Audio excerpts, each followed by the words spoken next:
Hey, Skulls here.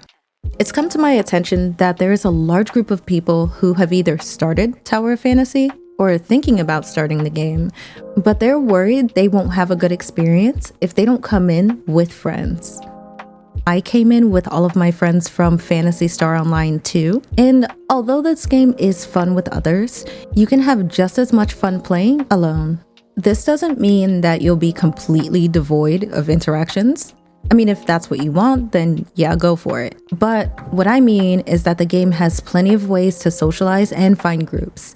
You can start by using World Chat or the Recruit section in chat to find others that want to do the same activities as you. I don't advise keeping the World Chat up as your main chat because it can be a bit chaotic.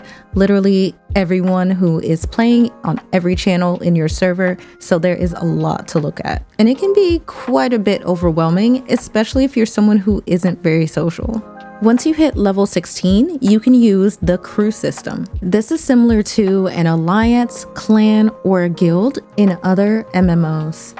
If you're in a good one, like Phantasy Star 2 on the Glade server, people will sometimes make callouts when slaying world bosses, when trying to create a party for multiplayer activities, and sometimes just to chat. The next thing is activities you can do or clear solo. The first thing I'm going to start with is the obvious one, exploration. You can complete side quests for completion of the story. You can work on completing the map for each area, since it does give out rewards. Or you can just wander around, I guess. There's a lot to look at and a lot to do. But for sure, this is the easiest thing to do alone. There are little co-op thingies where you can get the password chests. They aren't required to complete the map, so I don't worry about them a lot. But who knows, you might build friendships on the way and be able to go back and complete those one day. There's also single player challenges and dailies like bounties, ruins, space-time domain, training, Bygone Phantasm, Apex League for PvP, and Wormhole. These tasks can give you experience, upgrade items, and even currency.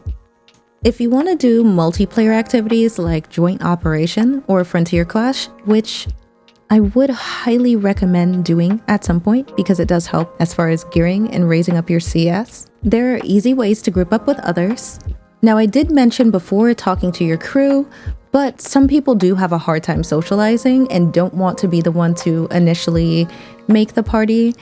So you can always choose the activity that you'd like and join either a pre-made team or just jump into matchmaking. Personally, my favorite things to do alone are definitely exploration. It's nice and comfy.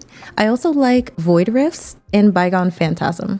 I made this video because I've seen a lot of people on Discord and in my Twitch chat say things like, hey, I'd really like to try this game out, but I don't know anyone who plays. Or I'd love to try this game, but I'm not sure if I can do everything solo. Luckily, in Tower of Fantasy, there is a lot of solo content. And for those of you who are coming into the game and want to make friends, but you're worried about being alone, no need to worry.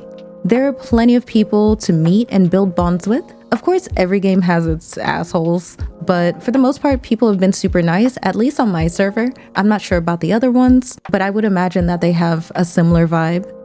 Now, for all you solo gamers out there that want to play alone, there are plenty of things you can do. Lots of solo content. One-off parties don't require being social, and there's many that you can find at any time of the day, at least now. You can even turn off the chat barrage so you don't ever have to see anyone talk to you. Alright guys, thank you so much for watching this video. I do make Tower of Fantasy content on my channel, so please subscribe if you're interested. I do lead the Phantasy Star 2 crew on the Glade server, so if you're active and interested in joining, feel free to apply. If you want to check out the vibe, feel free to join us on Twitch. I'm live Wednesday through Saturday from 10 a.m. to 6 p.m. EST. You can also join our Discord community to talk about Tower of Fantasy and other games. Until next time, guys, stay comfy. Sayonara.